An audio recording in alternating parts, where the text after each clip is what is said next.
মুসলমান দান তো দিচ্ছেন, কিন্তু একটা মশলা মাঝখানে শুনে যান। একজন মানুষ আমাকে রিকোয়েস্ট করেছে যে হুজুর এই মশলাটা আজকে কমসে কম দিয়েন হুজুর, আপনার কাছে আমার রিকোয়েস্ট। মশলাটা হলো এই, কোন অমুসলিম হিন্দু ভাইয়ের কাছে আপনার দান নেওয়া যাবে কি যাবে না? মুসলমান যেটা সত্য সেটা জানানোর দরকার আছে না নাই? এ আছে না নাই? আছে। কিন্তু হিন্দু মুসলমান হিন্দু ভাই আপনার মাদ্রাসায় যদি দান দেয়, মসজিদে যদি দান দেয়, দানটা নেওয়া যাবে না যাবে না? এই প্রসঙ্গে সুস্পষ্ট কথা, সুস্পষ্ট মাসলা শুনেন।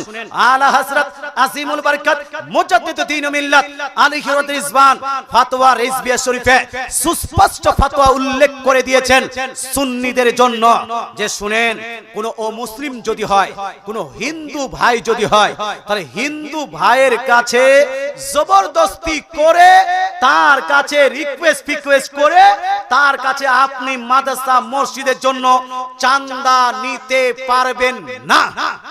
এটা জায়েজ নয়, জায়েজ নয়। মুসলমান সুনান ইবনে মাজার মধ্যে স্পষ্ট হাদিস, নবীজি সাল্লাল্লাহু আলাইহি ওয়াসাল্লাম ইরশাদ করে, ইন্না লা নাস্তাঈনু বিমুশরিকিন, নিশ্চয়ই আমরা কোন মুশরিকের কাছে সাহায্য প্রার্থনা করি না। কথা বোঝা গেল?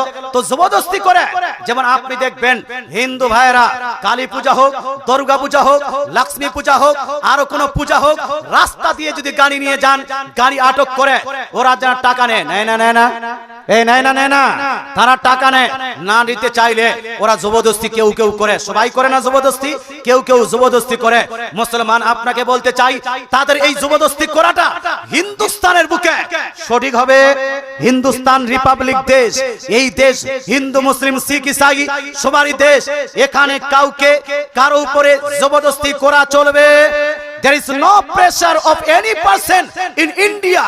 ইন্ডিয়ার মধ্যে কারো উপর কোনো জবরদস্তি করা যাবে না। তো তারা যদি জবরদস্তি করে নেয়, এটা তাদের জন্য ঠিক হবে না। তদ্রূপ আপনি যদি কারো কাছে জবরদস্তি নেন, এটা আপনার জন্য জায়েজ নয়।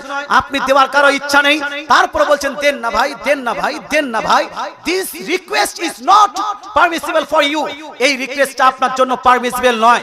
তবে হ্যাঁ, আলা হযরত আজিমুল বরকত মুজাদ্দিদ দ্বীন মিল্লাত আলাইহি রিজওয়ান ইরশাদ করেন, কোন হিন্দু যদি স্বেচ্ছায় নিজ ইচ্ছায় যদি আপনাকে এসে দান দেয় যে আপনারা মাদ্রাসায় লাগাচ্ছেন, তা আমার এই 100 টাকা নিয়ে যান, এটাও জালসাতে লাগিয়ে দিবেন, এটা মাদ্রাসায় লাগিয়ে দিবেন, তাহলে এই টাকাটা নেওয়াও জায়েজ, মাদ্রাসাতে লাগানোও জায়েজ আছে। জোরে বলেন সুবহানাল্লাহ।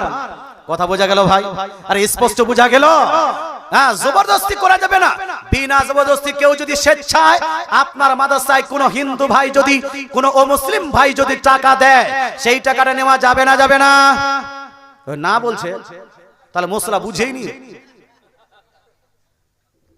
বুঝতে পেরেছেন? আরেকবার শুনে, কোন অমুসলিমকে, কোন আপনার হিন্দু ভাইকে জবরদস্তি করে টাকা নেওয়া যাবে না, এটা জায়েজ নয়। কিন্তু জবরদস্তি নয়, আপনি কালেকশন করতে গেছেন, ও দেখে ও আপনাকে 100 টাকা বা 50 টাকা বের করে দিল, ভাই আপনারা ধর্মীয় জালসা করছেন বা মাদ্রাসা করছেন, যান আমারও 100 টাকা নেন, এটা লাগিয়ে দিবেন। ও স্বেচ্ছায় যদি দে, নিজ ইচ্ছায় যদি দে, বিনা প্রেসারে যদি দে, তাহলে সেই টাকাটা আপনার গ্রহণ করাও জায়েজ হবে, সেই টাকাটা মাদ্রাসা মসজিদে লাগানো জায়েজ হবে। কথা বোঝা গেল? এবার বুঝতে পেরেছেন তো? তাহলে লাগানো যাবে না?